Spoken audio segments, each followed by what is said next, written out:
안녕하십니까. 오늘은 2025년 11월 18일 화요일입니다. 오늘 날씨가 엄청 춥습니다. 오늘도 난세의 영웅 흑행령을 아십니까? 32페이지부터 읽어보겠습니다. 출산율을 높이려면 우선 결혼을 할 수 있도록 조건을 갖추어 주어야 한다. 매달 생활이 될 수 있을 정도의 돈이 국가에서 나온다면 취업을 못한 상태에서도 결혼을 할 수 있다. 그 다음 결혼을 하는 사람들에게 결혼 비용은 물론이고 자그마한 전셋집이라도 마련할 수 있도록 국가가 자금 지원을 해야 한다. 이것은 국가와 민족의 미래를 위한 투자로 보아야 한다. 그리고 아이를 낳으면 신생아 수의 그래프를 상향 곡선으로 전환하려면 과감한 투자가 필요하다.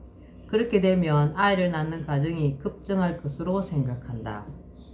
이때 아내가 집에서 육아에 전념하는 경우에는 양육수당을 주어 가정 경제를 지원하면 가정도 안정되고 아이의 정서 교육에도 좋으므로 10년 정도 육아 기간에는 그러한 방안을 시행하는 것이 바람직하다.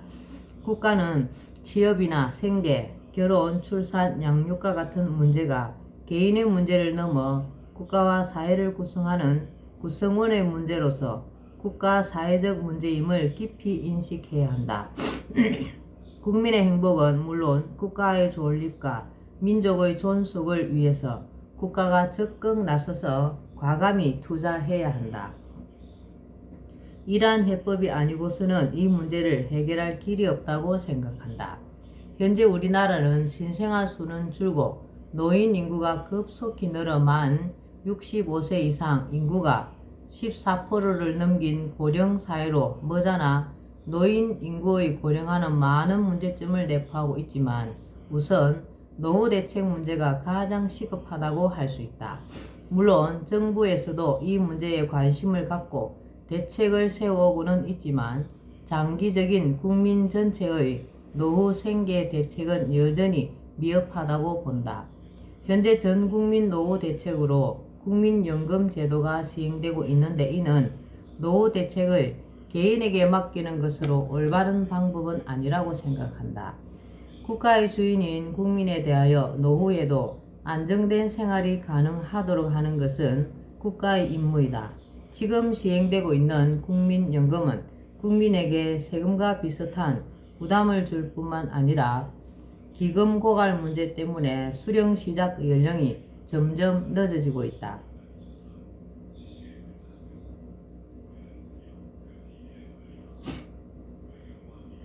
(2054년쯤이면) 기금이 완전 바닥날 것이라는 예측이 있을 정도로 불완전한 제도이다. 따라서 이러한 제도는 점차 없애가야 할 것으로 생각한다. 그 대신 국가가 젊은 시절 산업력군으로서 국가 경제 발전에 기여한 노년층의 공로를 생각하여 노후 수당을 주는 것이 바람직하다고 본다.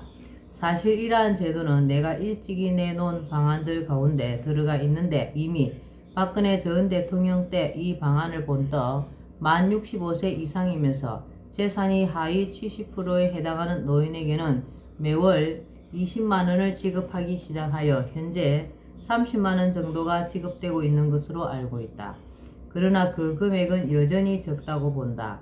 매월 70만원 정도는 지급하고 거기에 전 국민에게 지급하는 배당금 제도 같은 것이 함께 시행되면 노인들이 일자리를 찾으려 애쓸 필요가 없을 것은 물론 자식들로부터 대우도 받으면서 여생을 여유있게 보낼 수 있을 것이라 생각한다.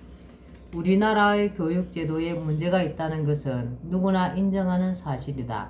입시지옥, 창의성 말살, 사교육비 부담, 인성교육 실패 등이 늘 문제로 지적되고 있다.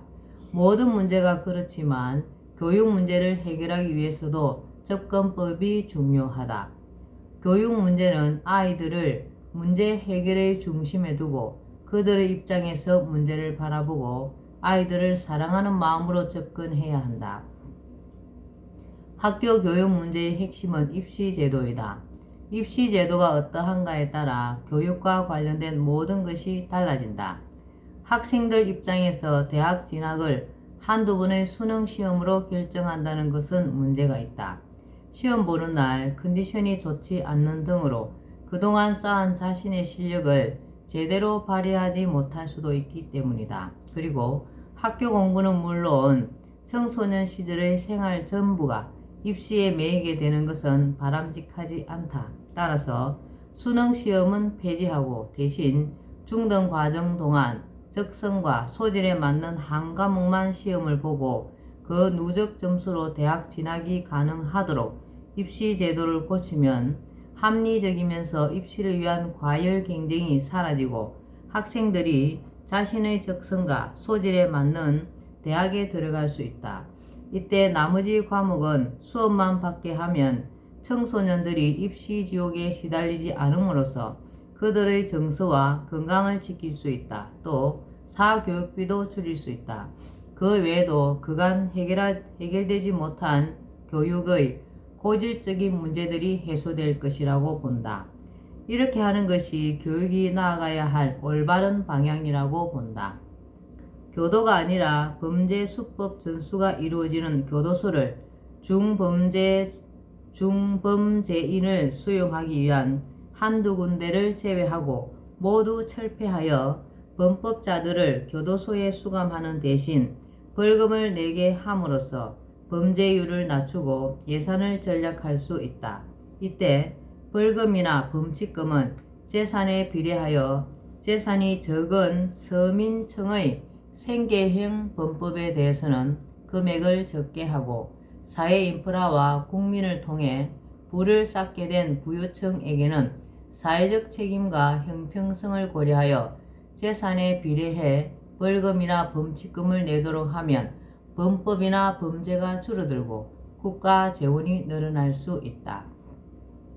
또 구시대의 유물인 징병제를 폐지하고 모병제를 시행하면 국민들의 병력 스트레스를 해소하고 병력 비리를 없앨 수 있으며 군의 전투력을 향상시킬 수 있고 실업난 해결에도 기여하게 할 수 있다. 또한 6.25 전쟁, 베트남 전쟁 참전 용사와 파독 강부, 파독 간호원 등 나라와 민족을 위해 희생하고 봉사한 애국자들에게 상당한 금액으로 보상하고 매월 애국수당을 지급하며 본인이 사망한 경우에는 직계 가족이 받을 수 있도록 하는 식으로 애국자들을 우대하면 군인들의 사기와 애국심이 고양되어 전투력이 증강되고 국민들의 애국심도 진작시킬 수가 있을 것이다. 이 외에도 우리나라의 산적한 문제들을 해결하기 위한 여러 가지 방법이 있다. 사회 경제적 문제들을 해결해 갈 때는 해결 원칙이 있다. 여러 복잡한 문제들은 하나씩 떼어내어 단편적으로 다루면 해결이 쉽지 않다. 하나의 문제를 해결하면 다른 문제가 발생하는 경우가 많기 때문이다. 따라서 전체적이고 거시적인 시각에서 미래를 내다보며 문제들을 함께 통찰하고 분석하여 해결책을 모색할 필요가 있다. 해결 방안은 추상적이어서는 안 되고 구체적일수록 좋다. 문제 해결에 소요되는 예산에 대해서도 국민에게 부담을 주는 방법이 아니라 새로운 세원을 찾거나 불필요한 예산 지출을 줄이는 방법을 택하여야 한다. 물론 앞서 언급한 나의 일단의 여러 방안들과 같이 경제를 일으켜 부를 늘리면서 세수를 증대해 나가는 방법이 있다면 그보다 좋은 방법은 없을 것이다. 문제들에 대한 해결 방안들이 메커니즘으로 연결되어 하나의 시스템으로 작동하도록 하여 모든 문제가 무리 없이 해결되고 시너지 효과까지 낼 수 있도록 한다면 이러한 해결 방법은 최고의 방법이라고 할 수 있다.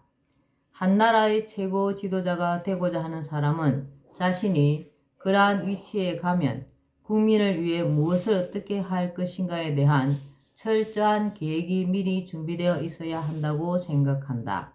말하자면 국가 경영 청사진을 갖고 있어야 한다는 것이다. 그리고 국가 최고 지도자가 되기 전에 그것을 국민 앞에 제시해 보여야 한다. 국가 최고 지도자의 자리는 그렇게 엄중하다. 한 나라의 운명과 국민 전체의 삶에 지대한 영향을 줄 수 있는 국가 최고 지도자가 그 자리에 오르기 직전이나 오르고 난 후에 그것을 마련한다는 것은 있을 수 없는 일이다.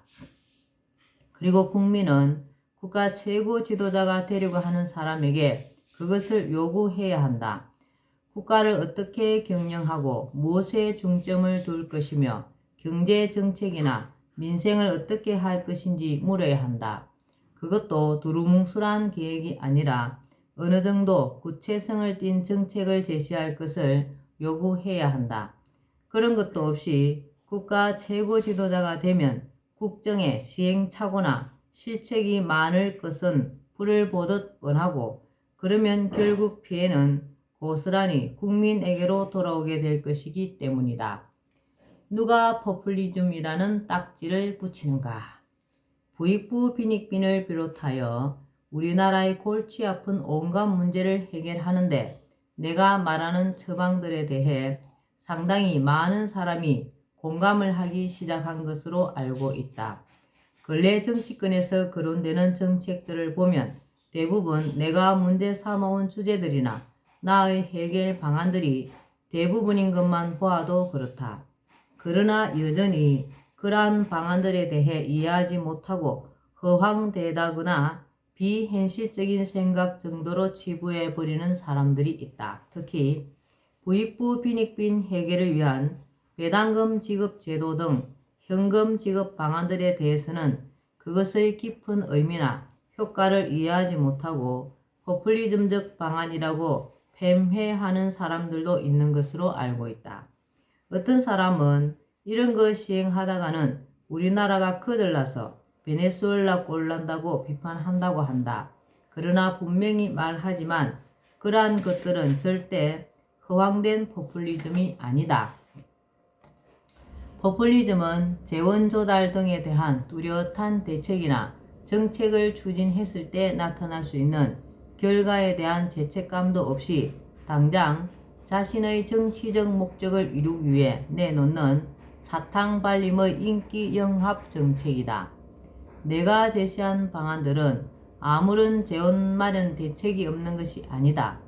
재원 마련책이 다 준비되어 있다. 그리고 우리나라와 베네수엘라를 단순 비교하는 것은 옳지 않다. 우리나라는 베네수엘라와는 전혀 다른 산업 구조를 가지고 있다. 베네수엘라는 국가 경제가 지하 자원인 석유 수출에만 의존하는 나라이다.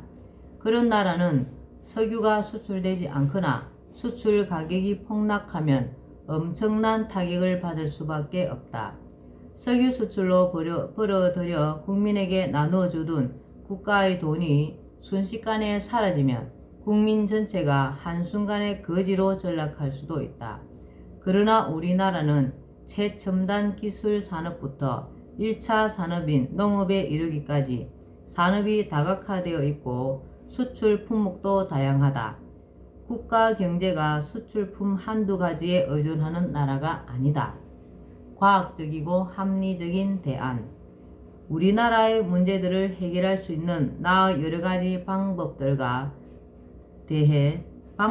대해 국민들 가운데 가장 많이 질문하는 것이 우리나라에 무슨 돈이 있어서 그 돈을 줄 수 있느냐는 것으로 알고 있다. 분명히 말하지만 세계 10위의 경제 규모를 자랑하는 우리나라는 그 정도의 예산은 충분히 확보할 수 있다.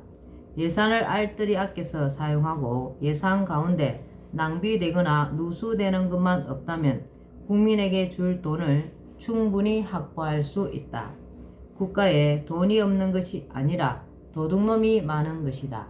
이 말은 괜히 한 말이 아니다. 이재명 경기지사도 성남시장 시절 한 토론회에 나와 내가 허경영 선생을 가장 존경하는데 국가에 돈이 없는 것이 아니라 도둑놈이 많은 것이다. 이 말은 100% 맞는 말입니다 라고 한 적이 있다. 또 최근 그는 전 국민에게 연간 100만 원을 지급하겠다는 기본소득 공약을 발표했다. 천문학적 규모의 예산이 지금처럼 방만하게 집행되고 낭비되는 부분만 없다면 국가 수입만으로도 나라 살림을 실컷 하고 어느 정도 국민에게 몫을 챙겨줄 수 있다는 것을 더불어민주당 대통령 후보 경선 참여자도 말하고 있는 것이다. 예산 확보를 위해 가장 먼저 해야 할 것은 현행 예산에도 급하지 않은 선심성 예산이나 불필요한 예산이 없는지 살펴서 제외하고 또 예산의 누수나 낭비가 없는지 점검하여 철저히 막는 일이다. 내가 볼 때 현재 우리나라 예산은 불필요한 집행이 너무 많다. 약 70% 정도는 줄여도 충분히 국가 운영이 될 것으로 생각된다. 국회의원 수 축소, 국회의원과 지방의원의 무보수 명예직화, 보좌관 급여의 국고 지원 중단, 정당 보조금 제도 폐지, 지자체 선거 폐지, 지나친 지역개발 중단, 성인지 예산 폐지, 여성가족부 폐지 등만 해도 상당한 예산을 절약할 수 있다. 이 외에도 예산을 절약할 여지는 상당히 많다. 어떤 정책을 시행할 때 정작 정책의 대상보다도 시행 전 연구나 준비 과정에서 더 많은 예산이 들어가는 불합리한 상황을 시정하면 여기서도 상당한 예산 절약이 가능하다. 예를 들어 출산 정책을 추진하는데 정작 산모보다도 출산 정책을 연구하는 데 돈이 더 들어가는 것을 시정하는 것이다. 복지제도도 전면 개편하여 기초생활보장제도 등의 선별적 복지제도를 없애면 예산이 절약된다. 이렇게 낭비되는 예산, 불필요하고 당장 급하지 않은 예산, 선거 등을 의식한 선심성 예산, 중복 예산 등을 모두 없애고 예산 누수를 막으면 국민에게로 직접 돌릴 수 있는 예산을 상당 부분 확보할 수 있다. 사법 분야에서도 행법을 개정해 징역과 같은 자유를 구속하는 행부는 흉악범 등 중죄인에 한하여 적용하고 웬만한 범법 행위에 대해서는 벌금형에 처하는 것으로 바꾸면 교도소와 재소자 관리에 드는 많은 국가 예산을 절약할 수 있다. 게다가 재산에 비례하여 벌금과 범칙금을 부과하는 제도를 시행하면 큰 재원이 추가될 수 있다.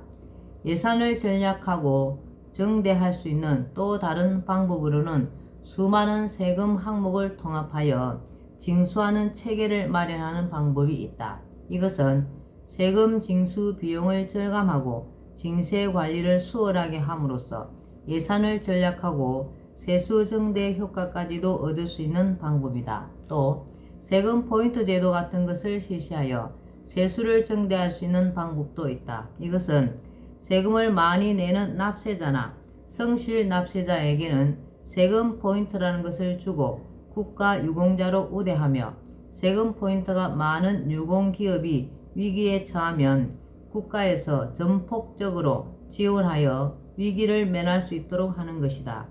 이러한 것이 제도적으로 사회에 정착하면 자발적 정세가 이루어질 뿐 아니라 그러한 기업에 대한 국민들의 응원과 제품 소비 증가로 기업의 수익이 늘고 그것은 세수 증대로 이어지며 국민에게 돌아가는 목도 늘어날 수 있다. 또한 현재 음성적으로 존재하는 속칭 브로커라 불리는 소개업자를 특수사업자로 양성화해 면허를 주면 세수가 확보되고 이것의 양성화에 더하여 이 직업을 사업자 등록만 하면 누구나 할 수 있도록 해준다. 그리고 부동산은 물론이고 금융, 병원 등 많은 분야에서 이 활동이 이루어지도록 장려하면 특수사업자가 기하급수적으로 늘어나고 이에 따른 세수 증가가 엄청날 것으로 본다. 이 외에도 세율을 높여서 세금을 거두는 손쉬운 증세 방법보다는 고소득자의 탈세를 막거나 새로운 세원을 창출하는 등 방법은 얼마든지 있다. 사실 국민에게 세금을 더 거두어 국민에게 돈을 지급한다면 그것은 한쪽으로 혜택을 주고 다른 쪽으로 준 것을 도로 뺏는 것이나 마찬가지여서 실질적으로 국민에게 도움을 주었다고 볼 수 없다. 포퓰리즘은 아무런 대책도 없이 당장의 인기를 끌기 위해 사탕발림으로 내놓는 것이다. 그러나 내가 말하는 해결 방안들은 재원 마련이 얼마든지 가능하고 국민 전체의 삶의 수준을 크게 높일 수 있을 뿐 아니라 여러 방안들이 연결되어 메커니즘으로 작용하면서 하나의 시스템이 되면 국가 경제를 비약적으로 발전시킬 수 있는 아주 현실적이고 과학적이며 결과를 확실히 예측할 수 있는 방안들로서 포퓰리즘이라고 폄하해서는 안 된다.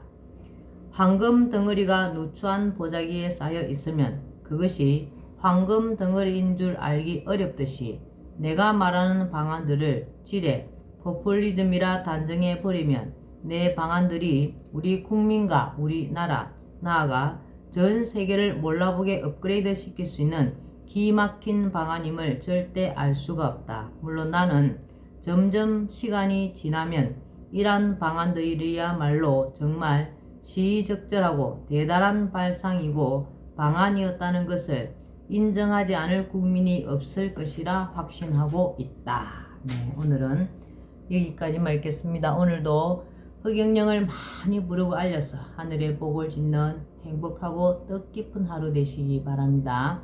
감사합니다. 흑영령, 흑영령, 흑영령.